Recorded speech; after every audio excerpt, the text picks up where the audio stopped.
Hello hi welcome to my channel one pot wonders. இன்றைக்கி ஒரு simple and easy recipe நம்ம பார்க்க போகிறோம். இந்த ப்ரொக்கோலி தால் எப்படி சிம்பிளாக செய்கிறது, குவிக்காக செய்கிறது நம்ம பார்க்கலாம்.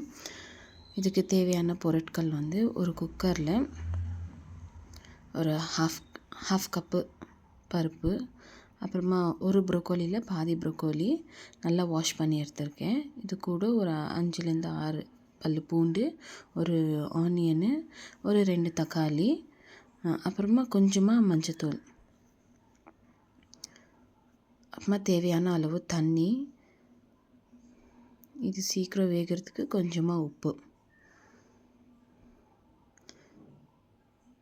இப்போ இது எல்லாமே நல்லா ஒரு 5 விசில் விட்டு நம்ம வேக வச்சு எடுத்துக்கலாம். 5 விசில் ஆனதும் நல்லா இந்த மாதிரி வெந்து வரும். இப்போ இதை நல்லா நம்ம ஸ்மாஷ் பண்ணி எடுத்துக்கலாம். இது நல்லா ஸ்மாஷ் ஆனோன்னா ஒரு தாளிப்பு கொடுத்துக்கலாம். ஒரு பேன் நல்லா ஹீட் ஆனணும்.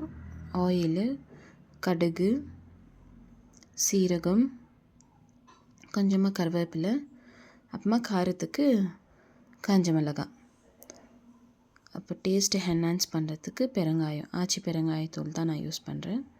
ஸோ இப்போ நம்ம கடிஞ்சி வச்ச அந்த பருப்பு இதில் ஊற்றி நல்லா மிக்ஸ் பண்ணி எடுத்துக்கலாம். ஸோ சூப்பரான குயிக்கான ப்ரொக்கோலி தால் ரெடி ஆயிடுச்சு. இது சப்பாத்திக்கு, தோசைக்கு, ஒயிட் ரைஸ்க்கு, கீ ரைஸ்க்கு சூப்பராக இருக்கும். ஸோ இன்னும் டேஸ்ட்டு கொடுக்கறதுக்கு பாருங்கள், நான் என்ன பண்ணுறேன்னு ஒரு பிளேட்டில் நல்ல சுட சுட சாதம் போட்டு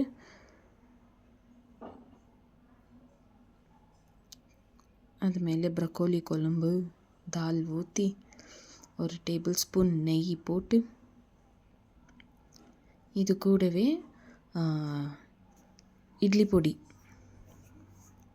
பருப்பு பொடி போட்டு நல்லா இது கூட சைட் டிஷ்ஷாக ஒரு அப்பளம் ஏதாச்சும் இருந்தால் நல்லா சூப்பரான டேஸ்டியான வயிறு ஃபில்லிங்கோடு இருக்கிற ப்ரொக்கோலி தால் ரெடி. நீங்களும் வீட்டில் ட்ரை பண்ணி பார்த்துட்டு எப்படி இருந்துச்சு மறக்காமல் எனக்கு கமெண்ட் பண்ணுங்கள். இந்த வீடியோ பிடிச்சிருந்தா ஒரு லைக் கொடுங்க. இன்னும் என்னோடய சேனல் சப்ஸ்கிரைப் பண்ணலாம், சப்ஸ்கிரைப் பண்ணிக்கோங்க. ஸோ இன்னொரு சூப்பரான வீடியோவில் நான் மீண்டும் சந்திக்கிறேன். பாய்.